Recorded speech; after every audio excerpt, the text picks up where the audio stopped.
Taking the stage is Mira, Khandpur.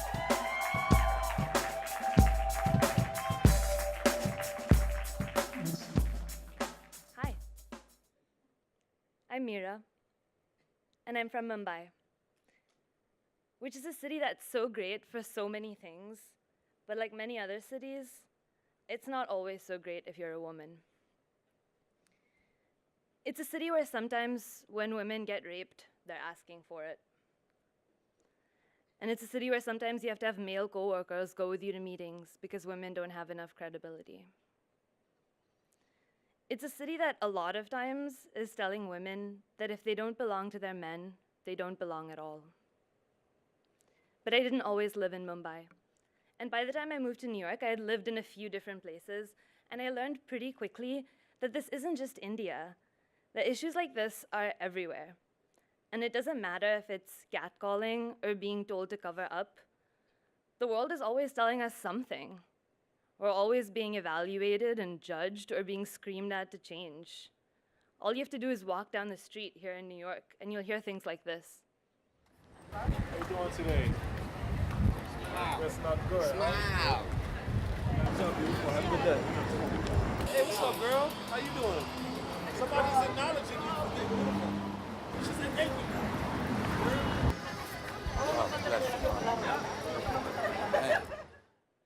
And this is the most PG version of this scenario, right? Women in this room, you know what I'm talking about. Because by the time we're 17, most of us have experienced some form of catcalling. And this is absolutely the kind of thing that women march against. And really, a lot of people are working to bring the world to a place where catcalling just means cats trying to make phone calls. But in the meanwhile, when I'm being harassed, I don't care about the marches, and I can't wait for the next protest or for the mindset of my community to change. I just want to know how to respond in that moment in a way that brings power back to myself. So I asked my friends for advice, and they said, don't give them the satisfaction. Try putting in your headphones or crossing the street. Sometimes it works really well to record them on your phone.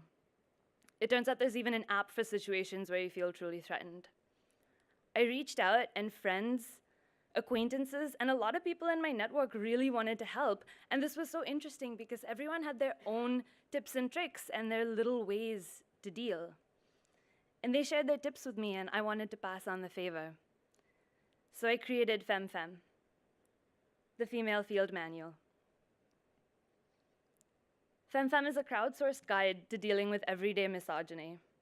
It's a place for women around the world to share their homegrown solutions on dealing with gender-based issues. Or quite simply, it's women helping women deal with shit we shouldn't have to deal with. But we're not a collection of victims. We're not here to complain about our traumatic experiences. What we are here to do is share our solutions. We're here to share our creative ways of dealing with a range of issues, from the absolutely barbaric to the relatively benign, and everything in between. And this is how it works. Everything is housed on our mobile site, where users can browse through issues. Let's select catcalling. All responses are sorted and categorized so that users have an overview of what the most popular types of responses are. And within each category, you can browse through specific tips. And because these are user-generated, they could range from the courageous to the practical to the creative. And we use a voting system so our community can self-moderate, which means that the best responses get pushed to the top and the more questionable ones stay at the bottom.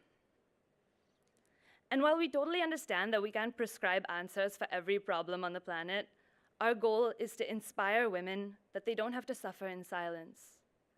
We want to encourage them to take their power back and equip them with the tools to do that. We also understand that the dynamic changes across cultures. So it might be easy to be outspoken to your harasser here in New York, but it might not be safe to in New Delhi. And this is a really important part of FEM-FM. It lets me browse by location. so that I can rely on the tried and true methods of local women, advising me on cultural nuance and the best ways to stay safe in an unfamiliar city. I can also go in and add my own tips, and adding this data is really the heart of FEM-FM. Because yes, we're crowdsourcing tips. Yes, we're building a community. Yes, we're creating a support system for women, but we're also amassing all of this data. And it's data about real struggles that women face, about the reach of these issues, and the cities in which they happen most. And by doing this, we start to synthesize these issues in a scientific way, allowing us to use data to start breaking them down. We're really using technology to make a statement about gender rights.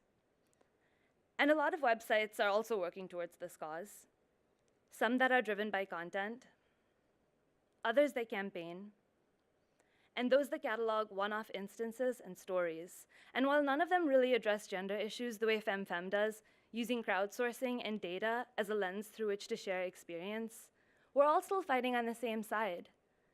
And every one of these institutions can be seen as opportunity for partnership. So we're currently in pilot phase. We're trying to prove our value through the collection and delivery of tips, and we've already generated over 100 of these from 9 countries. Now we're working on putting them out there under the hashtag tips from the field. And because our content is so shareable and our audience is already pretty familiar with this format, we're really excited to see where this could go and what kind of growth it could lead to. Our social campaign strategy is also a really great starting point because it lets us deliver a lo-fi version of our offering at low cost. We believe we'll be able to generate enough buzz right in time for phase 1, where we begin building our website, and we'll celebrate our launch with the release of our newsletter, which will deliver the best of our database and partner content about the most discussed issues of our site. And we're not here to make money off of women's fears, so our database will always be free to users, and we'll structure ourselves as not-for-profit. Phase 2 and beyond continues in this vein. We'll add issues to our website and continue to build our audience, and we also want to use our partners to create mini campaigns, activations, and events, all in support of furthering our cause. Because the Female Field Manual is so much more than a website, and it's so much more than a campaign. At scale, it's a social enterprise and a feminist powerhouse.